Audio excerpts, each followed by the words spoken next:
Now, I don't know why haters be telling me to mind my business when they're out here not minding theirs. Shut your mouth and enjoy the tea. We all know you're here for it, sis.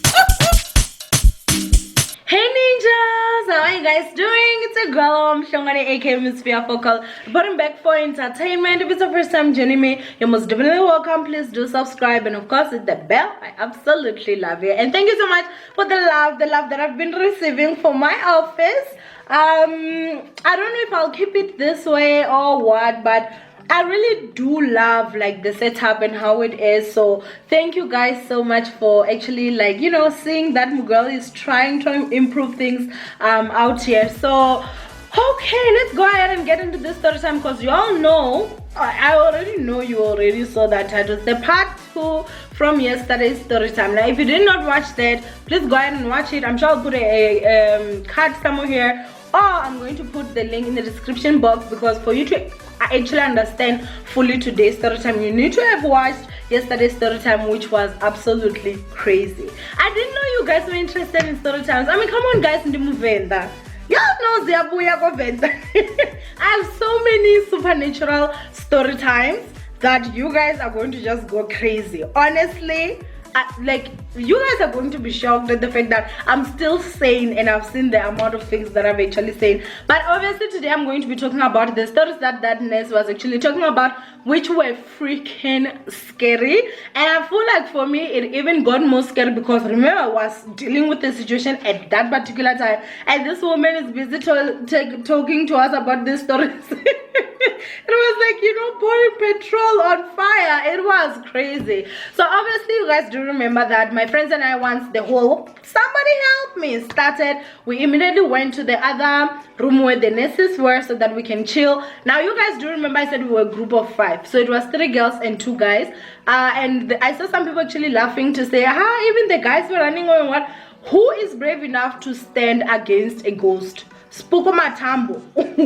I didn't even blame them. And at the end of the day, remember, we are students, so the nurses are there, to do their job.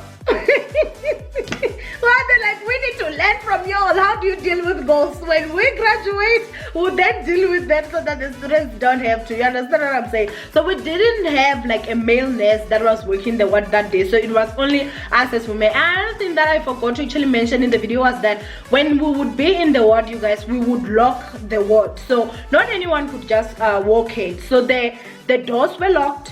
And the key would be with us or with the sister. So for someone to even go out, you need the key, but we wouldn't be going out. Like, what are you doing out around 1 a.m. to unless if you like Ujolane doctor, which we have seen. But other than that, like, to be honest with you, the toilets are inside, so we would always use the toilets in the ward and everything. So there was really not much of a reason for you to actually go out, you understand? So when we were in there, obviously when they started going out, it was the second time. When the first time we were in the nurse's room, the second time obviously, because the first time the sister alone that was in charge went out. The second time it was 2 sisters, so it was the sister in charge and also the sister that had raped Epilet, and then obviously the staff nurse that actually went. Now the staff nurse is the one that was coming with them stories, you guys. And when I tell you that woman, we had been working there for like, I definitely would say maybe about 4 nights. Maybe that was like our 4th night, because we had worked, I think definitely it was like our 4th night. And because of, we would always opt to be in the other nurses room, she would always be in the nurses room with the nurses, so we never really got to interact with her that much. That nurse, you guys, she's one of those, like, she was light skinned, she was not thick, but she was not too small. She was kind of like just like a medium size. She definitely had a big resting face, so she was not someone that you would easily approach. I had not even remembered talking to her, you guys, unless if it's like hello, and then she will say hello, and her hello is going to be low. It's like she's kind of like that person that just is not too interested in people. Like she was somehow, you guys, that's how I just have to say, she always just looked like she is rude. But when we started talking, I realized it's not rude at all. She just has like that big resting face, you understand? So when everything was going down, she then came after they went out, because the sister went the first time, the second time they went together, the third time they went together, and they were like, we're no longer going out, because obviously when they go out there, no one is saying anything, but there somebody help me obviously is there, and it always waits for them to actually walk in and close the door, and then it starts again. It's right there, the corridor. So it was quite scary, but you guys, she did not even look two-faced about it, and that's the thing I definitely will say I found very, very strange. She didn't look like she was too scared. You know, we are all there like peeing our pants out here, but she's just there like, you know how ghosts are. Hey, I'm a ghost style troop. Like, like it's an everyday thing. I didn't understand. She was definitely awkward, and at one point I started looking at her like, are you a ghost? Like, you know, like, I was like, there's no way you can be so comfortable with something that is this creepy and you are human, you know, like, honestly, oh my gosh. So what she actually said is, you guys, started telling us, she was like, you know, I deal with ghosts all the time. I not the ghosts so very, they love me. That's what she said. And I started asking, because you guys know how I am, I talk too much, and I started asking, I was like, what do you mean? Like, are ghosts really real? She's like, what are you asking? Are ghosts really real? That's a ghost that you're hearing outside there asking for help and whatnot. You guys, like, she did not make situation any like better. Like, maybe she's someone that would be like, no, you know, some things, maybe it's one of the patients we just can't hear when we go out. Maybe they're just trying to be, you know, like something to actually get us feel better. No, she was like, no, it's a ghost, you know, that's fine. So the first story that she actually told us, you guys, she was actually talking about how she was working in this other ward, and when she was actually working there, it was also a male ward. Now, obviously, you guys do remember from my first video of why I quit my job, I did say that men do not like to go to the hospital. And I'm saying it again, guys. If you're not well, go to the hospital. You don't need to go to the hospital when you're dying, because you are going to die. So male ward, you guys, it's usually very quiet in terms of, like, even in the afternoon, during the day, people are sleeping because people are extremely ill. And another thing, again, you get a lot of corpses, so people die a lot there because they come with situations that they can no longer treat them, like it's been worse now, you understand? So, you know, the fact that when you're in a male ward, packing dead bodies was something that was very natural. It was something that was now just that thing of, oh, it's a good thing that we've not had a corpse maybe in a day or two, you understand? So at most times we would always obviously be getting corpse. So she was like, I was working in a male ward, and what actually happened was, I remember what we usually do is that if, let's say, maybe the ward is starting to get empty, so we go cubicle by cubicle. So maybe if maybe we can see that one cubicle can hold, let's say, it used to be like 1 2 3 4 5 6, I think it was like 6 beds on the side, so there'd be another 6 beds on the side, so it would be like 12 beds in one cubicle, if I'm not too mistaken. So what we usually used to do was that we would group them, you guys. So instead of like maybe having 5 cubicles with like 2 patients here, 5 patients there, 10 patients there, would actually group them. So maybe we would end up having, if it's not a busy time, maybe 3 cubicles would be full of patients, so the other cubicles would obviously be empty, which is something that is very normal. I'm sure they still do it because it helps. You don't need to go to different cubicles, and you know, obviously people are empty there.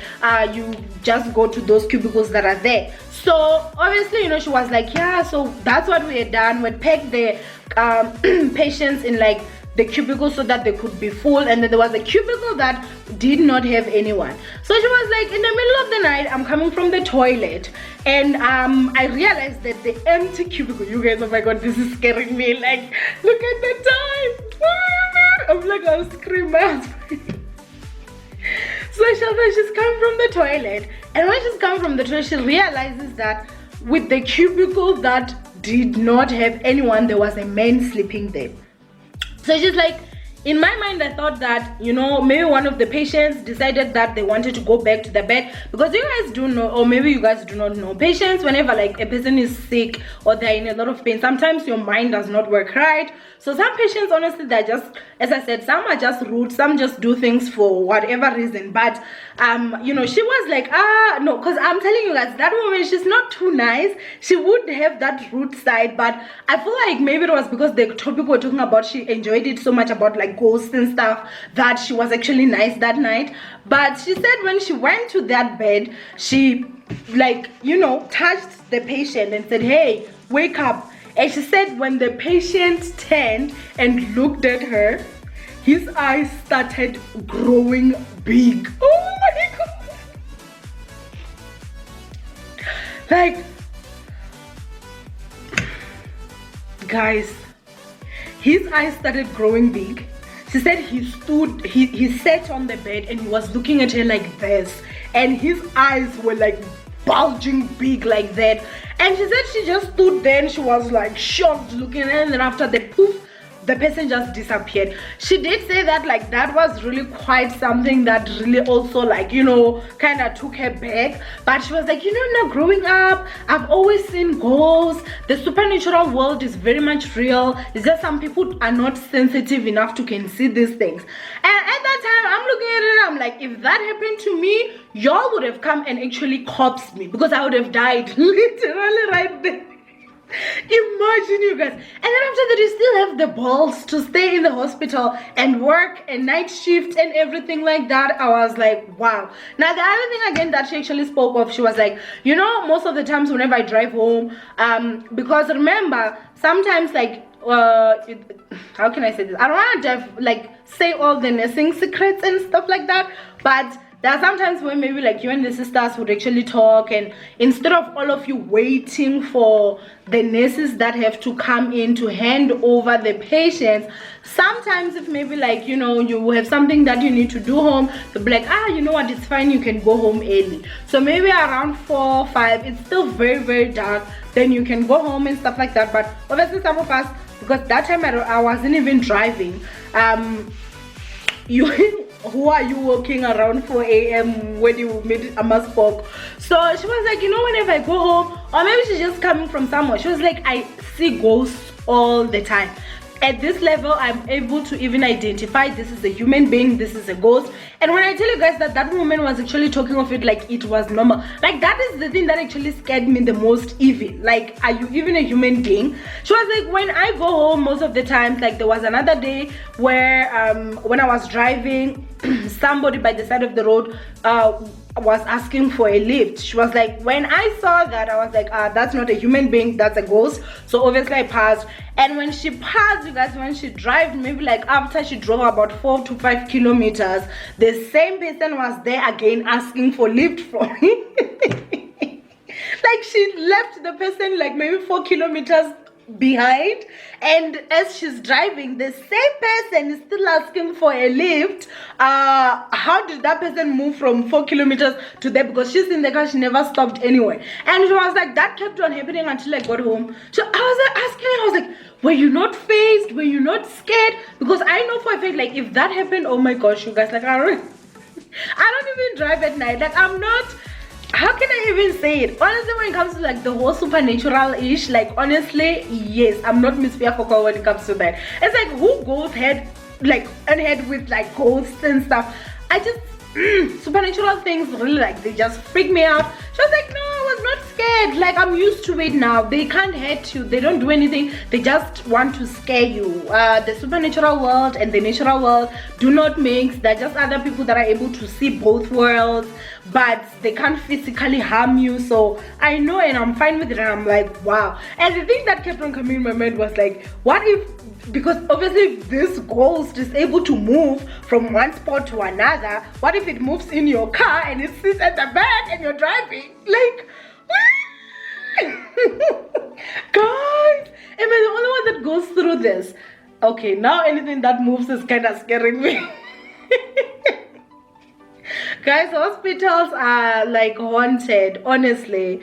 And of course, like she did talk about a lot, but for me, just the fact that, you know, she was talking about those things and other things, like there was another time where she was like, yeah, you know, there's actually a nurse here, she passed away a long time ago, but she still works here in the she still works in the hospital, but she comes out at night to play. So sometimes you might just be getting out, like the not the corridor of like the wards, like in the ward. Remember, every single ward locks the door, because obviously, number one, you don't want patients to sneak out at night, or some people to enter, harm patients and stuff like that. And obviously it's more controlled when it's locked, because then you will know who's coming in, who's going out and stuff like that. So she was like, yeah, like, don't be surprised, I've also seen this. Sometimes you might be coming out, when you come out, you might see a nurse dressed in white with black likewise, like black shoes that have got a heel, and she'll be walking, checking patients. She's a ghost.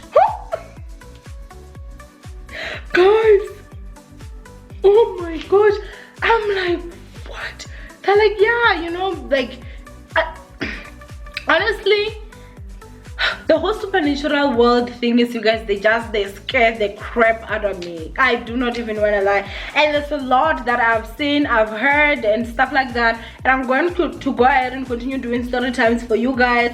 But let me tell you, the whole night we were all just sitting there listening to this woman talk about ghost stories, when there was a ghost outside that was busy screaming, somebody help me. And I did see someone commenting and saying, oh, I mean, maybe the ghost muted the man's voice that was actually screaming. And I definitely say that I believe that, because that's what I also suspected, because he was very upset, you guys. And the way that he was so upset, it was like he really screamed his lungs out, but we heard nothing. And the fact that when the nurse was going out to check and whatever, everyone was sleeping there. So I do not know if he was just like maybe spiritually seeing this thing, and he thinks he's screaming in this world, but he's not. You guys, it's scary, because no one was screaming in the ward. The ward was very quiet. Even like that night, it was like everyone was just on. You know what I'm saying? Like, even when the sister was there, people were not even responding to say no, I said right or something. Everyone was just sleeping. So I don't know if maybe that thing actually, like, you know, went there and put something for everyone to just sleep like nobody's business, and obviously left us for us to help. Oh guys, it's really just so scary. So anyway, as I always do, go ahead and comment down below what are the supernatural things that you've actually seen, and of course maybe are scary. What do you guys think of the patient that rolled back and the eyes started popping up? Guys, it was that for me was the one that was the most scary, because even like whenever I would find a patient like sleeping like this, you guys, and covering themselves, even when it was during the day after that story, like I'd even get scared to actually like talk to him. I'm like, what if he turns and his eyes starts popping up? But obviously, guys, do know that night we never ever went back. So we had worked about 4 nights, so we were left with 5, 6, 7. We were left with 3 nights, so we just decided say bank. And then when we went back, we went to a different ward, and we had now changed today. So anyway, that is the whole shindig that actually went down, you guys. She did say a lot of things. Some of the stories of it are forgotten, but most of her stories were actually based like in the hospital. She was like, in the hospital, like, this is where I see a lot of things. Yo, that woman was really scary, you guys. So I love you, my ninjas. Stay blessed, and obviously you all know I'll see you guys in my next episode. Bye, ninjas. Thank you so much for watching this video until the end. I really appreciate it. Do not forget to thumbs up this video, share this video, and of course go ahead and follow me on Instagram at Owamie. You can also go ahead and, you know, watch another video. Why not? You know you want to. Go ahead and click. Bye.